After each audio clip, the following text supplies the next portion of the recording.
Hi, I'm Sonali, and today we are going to talk to you about your newborn, your little baby. This is what you've been expecting, this is what you've been waiting for the last 9 months. Of course, once the baby comes, there are going to be a lot of questions, a lot of queries, and a lot of concerns. So let's take a look at some of the things that are important in the first few weeks of life. Now, when we're talking about the newborn, what we plan to cover with you today is what your baby looks like, the common appearances, the common concerns that new mothers have. Along with this, we will also talk to you about nappies and diapers, bathing and massaging your baby, and common newborn concerns.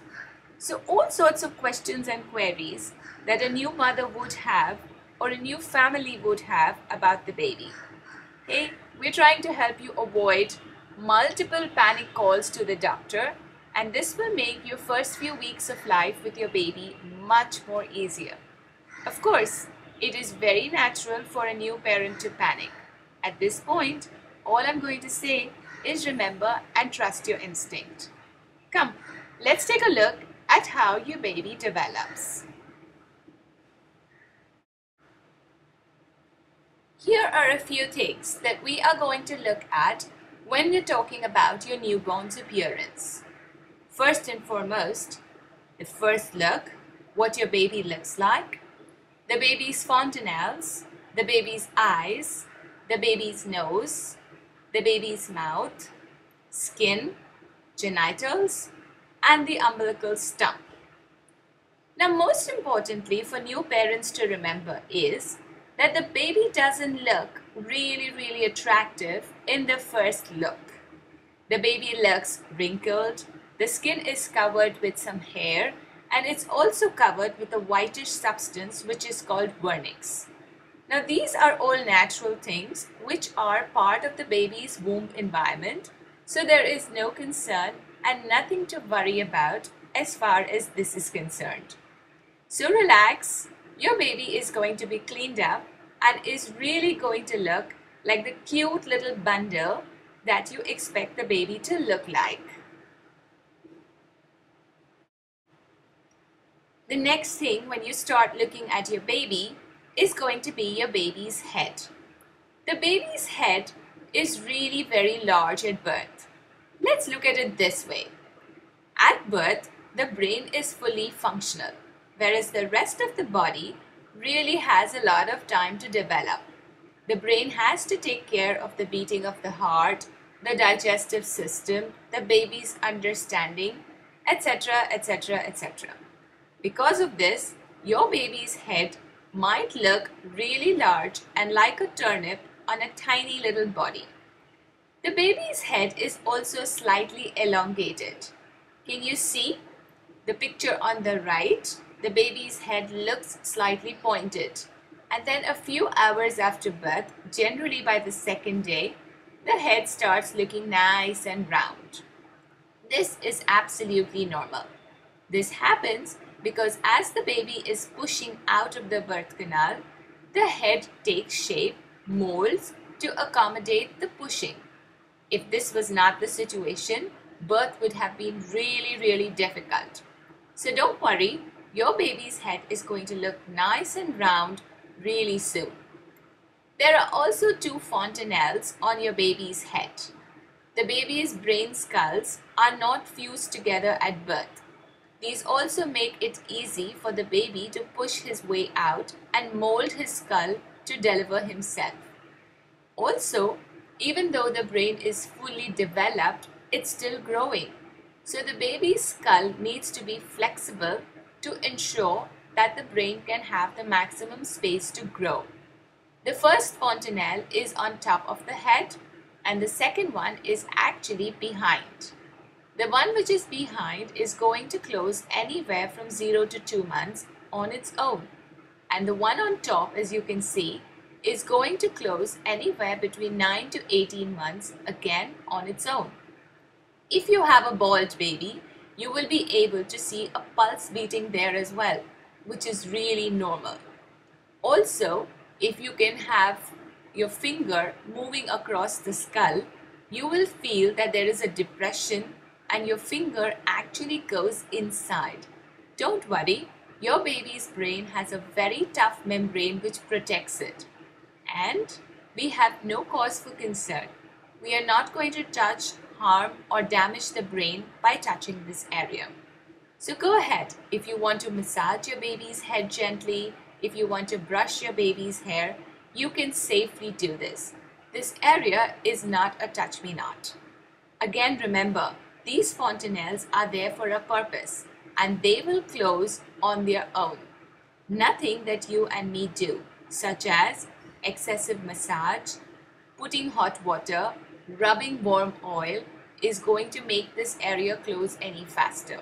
This is part of nature and it will work on its own. Here you can see your baby's eyes. Most new parents worry and panic because their first appearance of the baby is that the baby is cockeyed. Well, as you can see, this baby's eyes are also cross-eyed, which is really normal. The eye muscles are not fully developed at birth and all newborns look like this. A lot of things that people tell you about eyes, and one of the first things that you will probably hear and already know is that babies can't see very far. The maximum distance that they can see is between 8 to 14 inches. Let's look at it this way. All that a baby is interested in is your breast and your face. And that's the distance, 8 to 14 inches. Also remember, a newborn, especially in India, is born with light colored eyes. Now in India, because our genetics say brown and black for eyes, the baby is going to be born with light brown or light gray eyes. Take care while naming your baby, because if you name your baby after something like a beautiful eyes name, you might be surprised when the eye color becomes dark and the name is irrelevant. So you will need to go and change the name at a later date. So your baby is going to have the eye color as per your family genes and not light colored eyes. This is only in the beginning. Babies can't see color. The maximum color that they can see is shades of gray. Now this is really important. We are so worried and so concerned about buying pinks and blues, wanting to know if it's a baby girl or a baby boy so that we can do our shopping accordingly. But this is again not really important to the baby. What you could do while shopping for your baby, especially small toys, is ensure that you buy things which are in contrasting colors. A red and black, a white and black, a yellow and black. This the baby can see because the colors are high contrast. But if I buy a pastel blue and a pastel green, or a pastel pink and a pastel orange or a peach color toy, the baby is not really going to be able to focus so well on it.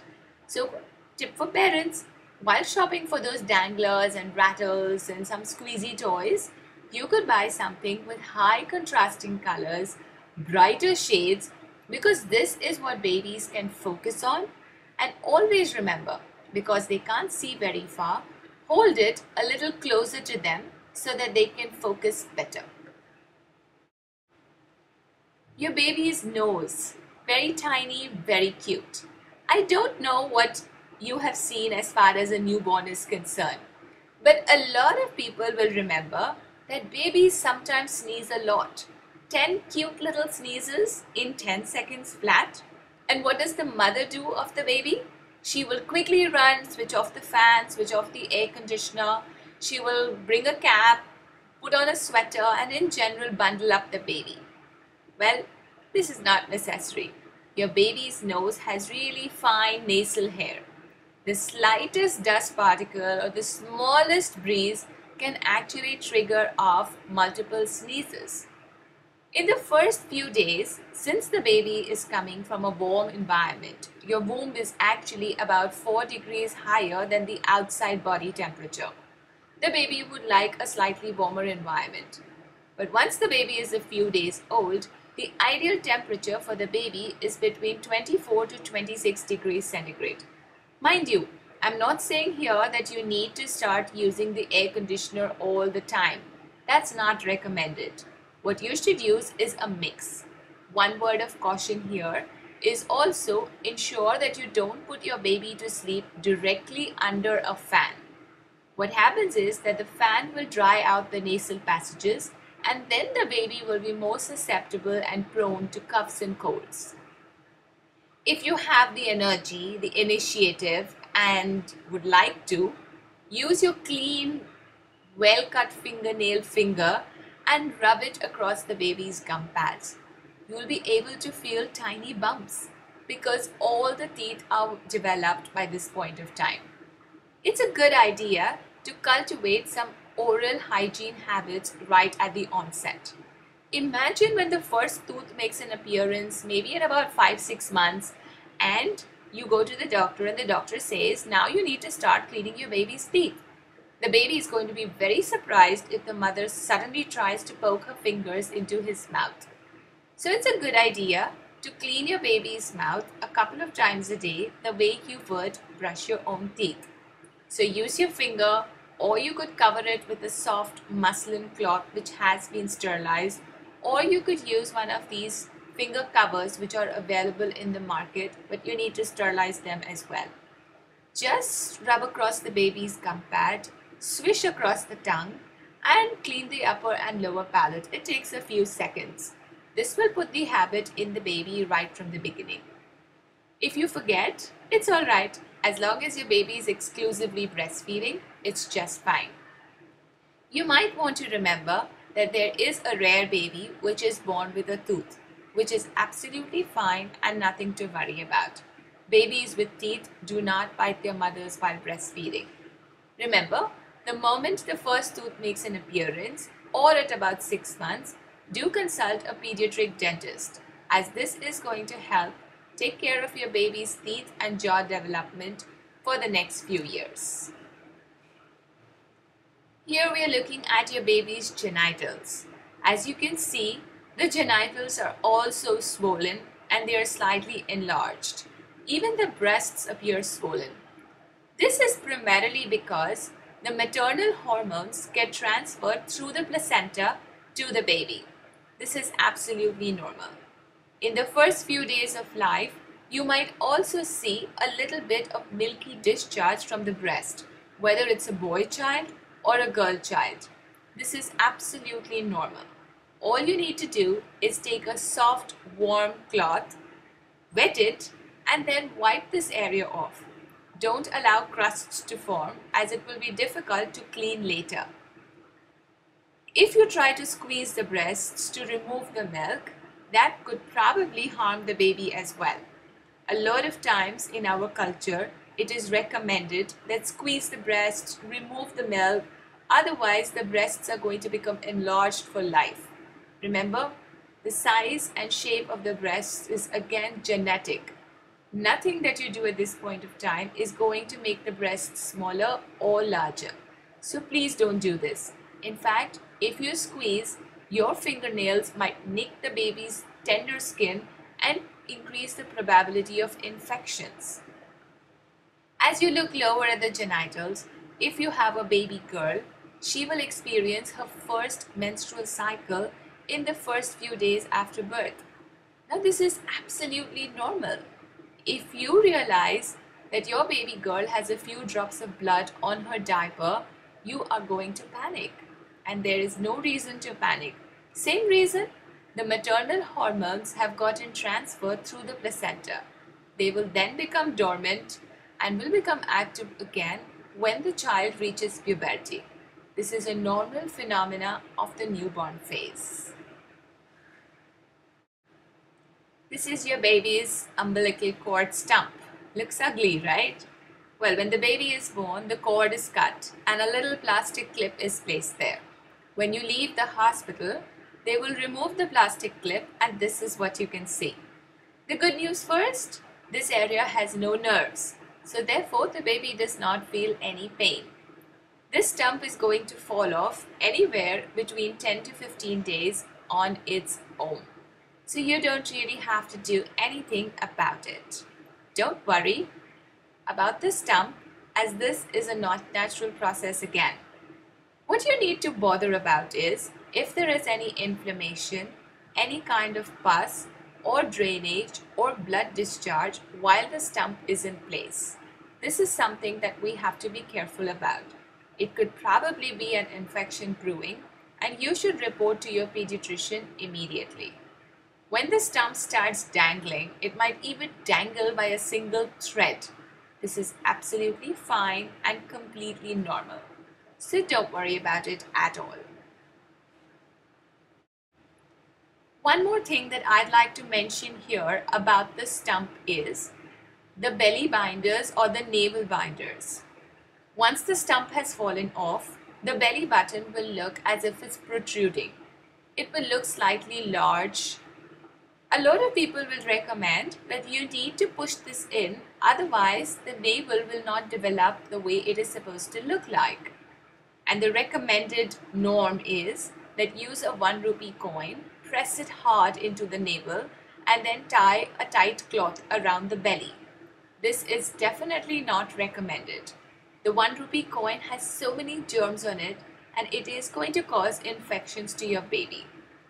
Another thing which is also available in the market is the belly binder or the navel binder. Now these are probably hygienic, but remember, you are actually covering the baby's stump, you are actually pressing down on this area, and you are tightening the baby's belly, which is not recommended and highly uncomfortable for the baby. The belly button or the navel is going to go back, is going to press in really soon. It just takes a few weeks, so all that is required is a little bit of patience. Now we are looking here at the baby's legs. As we look at the baby's legs, you can see that the legs here appear slightly bow-legged. Can't help it, the baby has been living in the womb and has been completely curled up. So this is completely normal and natural for the baby to have bow legs. Bow legs are going to settle down on their own once the baby learns how to stand and use his own legs. No amount of pulling, tugging, straightening, massage is going to make these legs become straighter. There are some people who actually have bow legs even as they grow up and even when they are older. There is a major reason for this. When your baby is ready to stand, the baby will crawl to the nearest piece of furniture, use his hands, pull himself up, and then stand.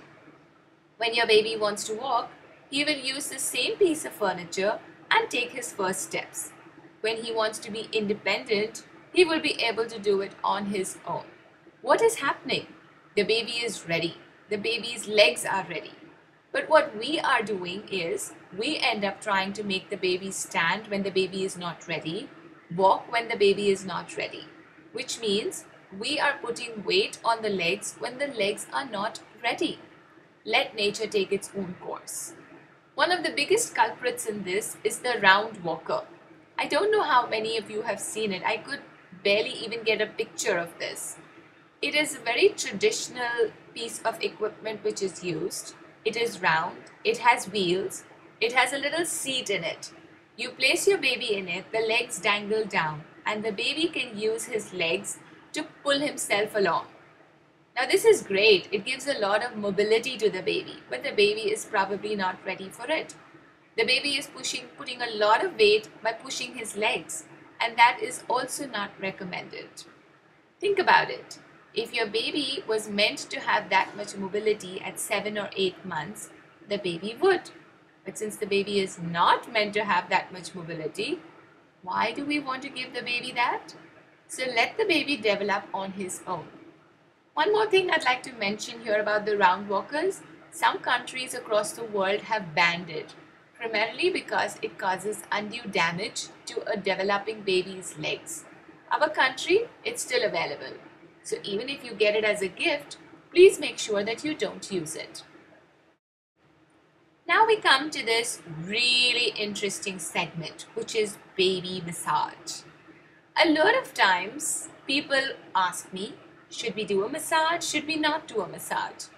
When your baby is born, believe me, one of the first things that the doctor is going to tell you in the hospital, that's your pediatrician, is no baby massage, no oil massage.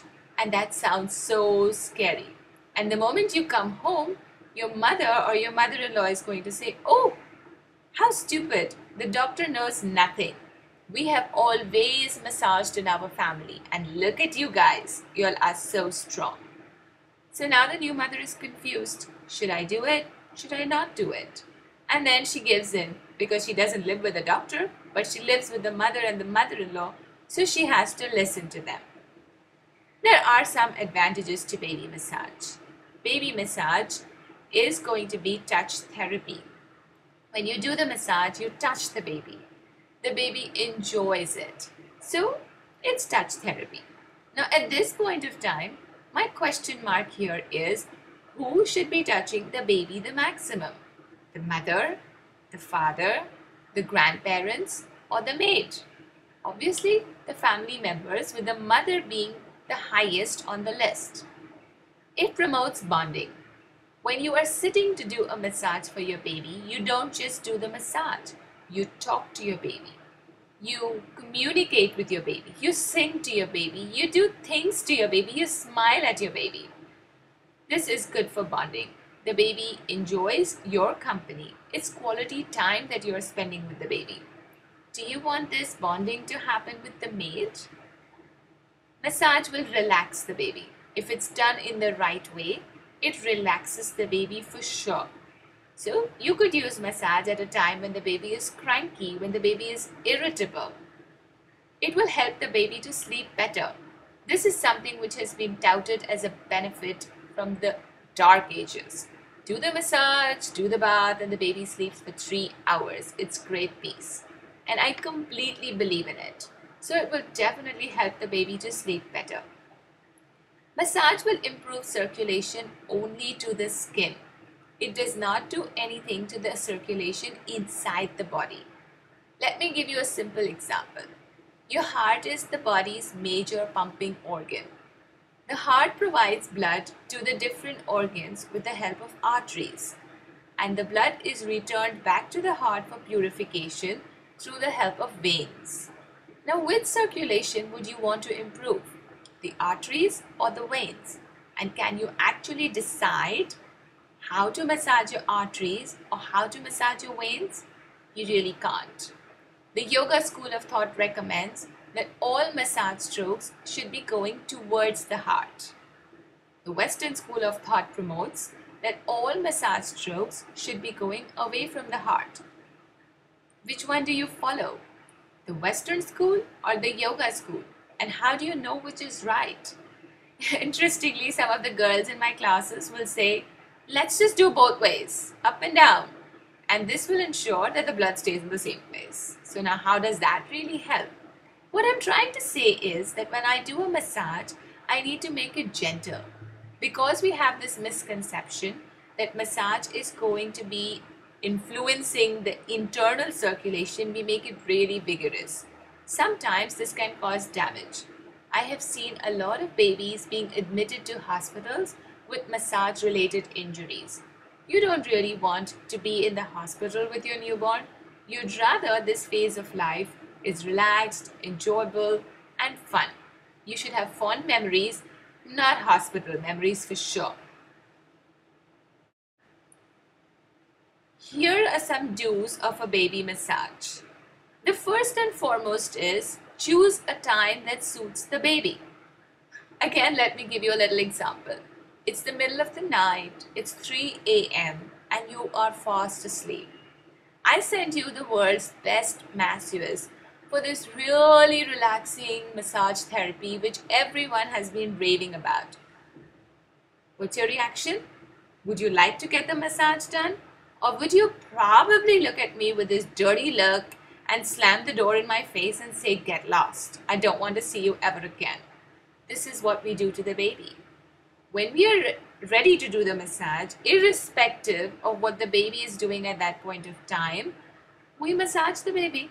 So the baby may be sleeping, the baby may be hungry, the baby may be cranky, the baby may have just eaten. So what we need to do is choose a time that suits the baby. The baby should be awake, playful, not too hungry, not just fed, and should be ready for the massage. Now this probably is not possible with a maid, because when we need to keep a maid, we need to give her a timing as well. And then of course, maids in our country, they will come at their own sweet time. So someday she'll come at 10, someday she'll come at 12, someday she may not turn up at all. So how do you choose a time then for the baby?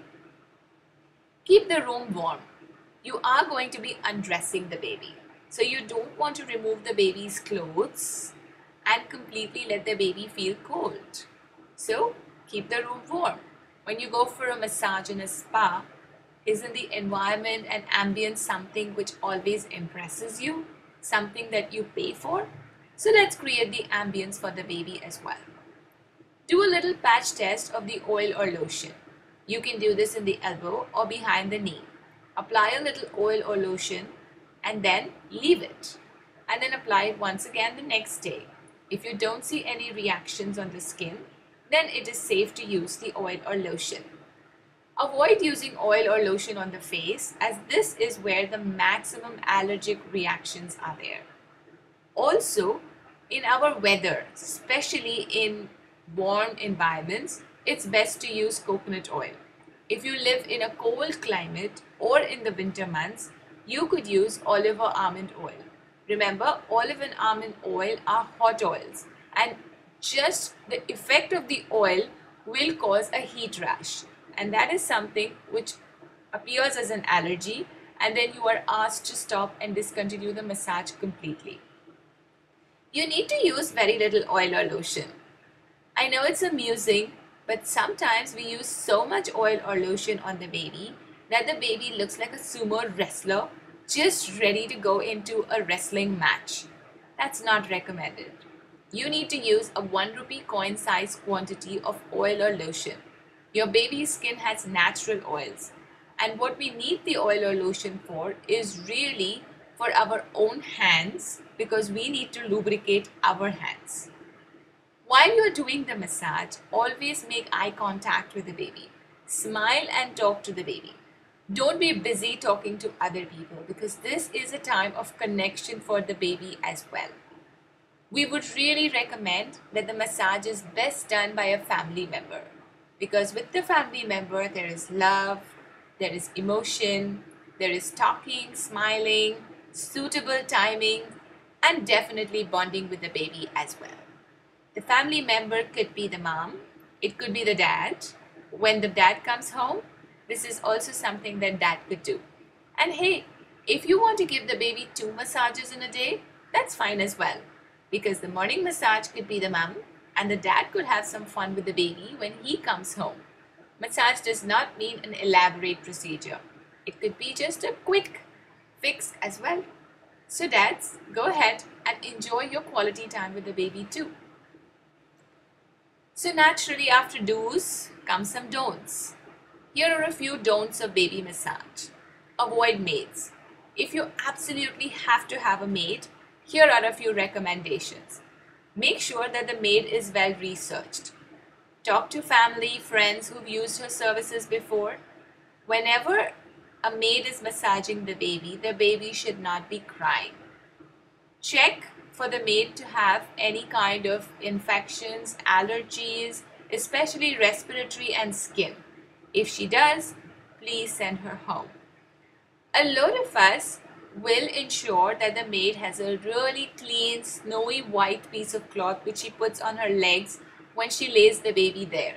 But we forget that the maid is also going to be handling the baby in her arms, on her shoulders. So we need to take care of her clothes as well. It's really difficult to expect them to change their clothes every time when they come into your house, but you can surely give them a gown which they can wear over their clothes. You never know where she stays, where she's gone before she came here, for that matter when she washed that outfit that she is wearing last. So when she is wearing that gown that you have provided her with, at least you're assured of the hygiene. Most maids will take a contract of baby massage and even washing the baby's clothes, so she can always wash her gown and go. And once her massage contract is over, you can present her with the gown. Avoid any harsh moves. Babies are gentle. I have a little description here. Imagine I gave you a rose to hold in your hand, and then I ask you to massage the rose. What would you do? Gentle stroking movements. Would you actually do pummeling movements, pulling and tugging? The rose is going to be finished. The petals will fall, the rose will look completely bare and not beautiful anymore. Your baby is a rose. You must stop if the baby starts crying.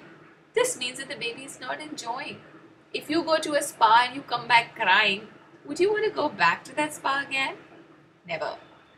Remember, don't put any oil in the ears, nose and the umbilicus of the baby.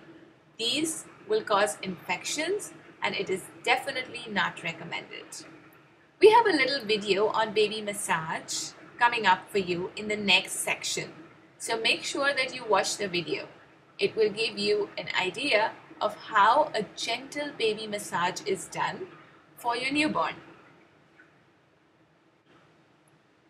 So, let's talk a little bit about baby baths. Now, babies don't really need a bath every day. Ideally, till the umbilical cord falls off, till the stump has fallen off, your baby should be given a sponge bath only. But in the hospitals also many times a proper bath is given. So you could try giving a baby bath once you reach home as well. Since babies don't get very dirty, you could avoid a bath if you don't feel too confident in the first few days.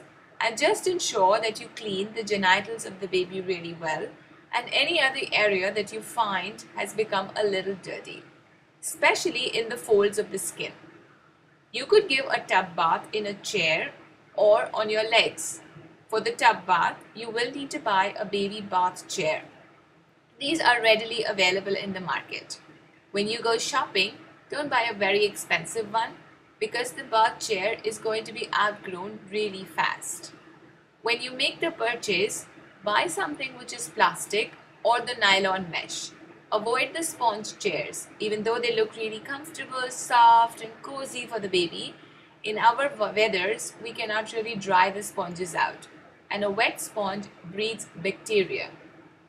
Don't use soap on the baby's face. It's difficult to wash off the soap and it can also cause allergic reactions. Remember that you need to bathe your baby first and then shampoo. Babies lose a lot of heat from the top of their heads. So if I shampoo the baby's head, then the baby will start feeling cold and the baby will be uncomfortable. And then while I'm doing the bath, the baby will probably be crying. Also, because babies are not used to water being dumped on their heads, they would probably be uncomfortable again as well. So you need to make sure that you bathe the baby first and then shampoo the baby.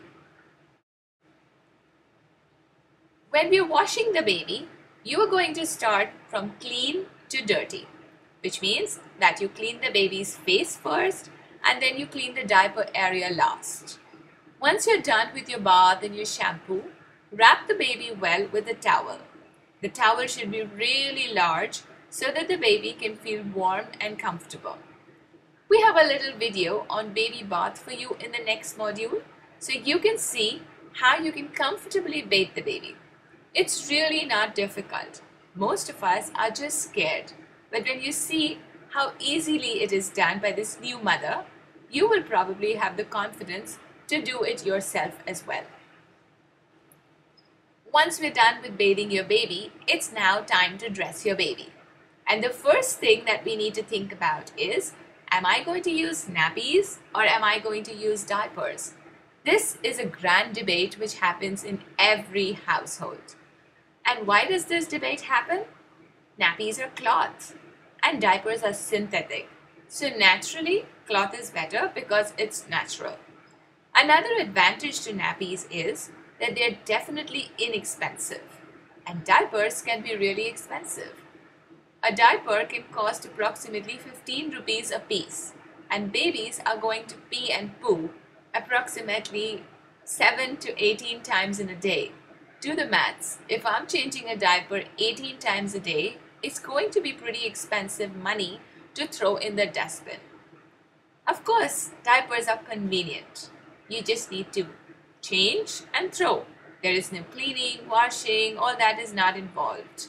So, when you're traveling, when the baby is sleeping, those give a lot of convenience to the mother. Nappies are inconvenient. The moment the baby is wet, you need to change the baby. Otherwise, the baby will develop a rash. Also, when you're traveling, when you're out of the house, it's really difficult to bring back soiled nappies. In nappies, the incidence of nappy rash is much lower. And this is not because of the cloth factor, but this is primarily because when I'm using a nappy, as soon as the nappy is wet, you realize it and the mother changes the nappy.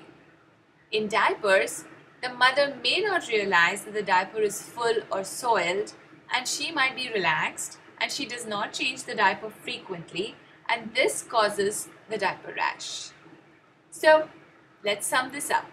Nappies are difficult at night and while traveling, and diapers are convenient at night and while traveling. So how about if we make a little blend of the two? If we make a blend, we could be using nappies when we are awake, when we are alert, when we are at home, and we could be using diapers as a convenience, especially at night when we want to sleep and while we are traveling or we are away from the house. However, if you still choose to use either or, the choice is really yours. Don't get bullied by anybody else with all the other items, cloth, synthetic, convenience. That's something which only a parent has to decide.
Once the baby has been dressed in the nappy or the diaper, the other thing that we have to be concerned about are clothes and accessories. First and foremost, always use cotton clothes for your newborn. Cotton breathes better than polyester and other synthetic fibers. So definitely cotton is what you should use to dress your baby. Use front open shirts. These will make dressing really easy.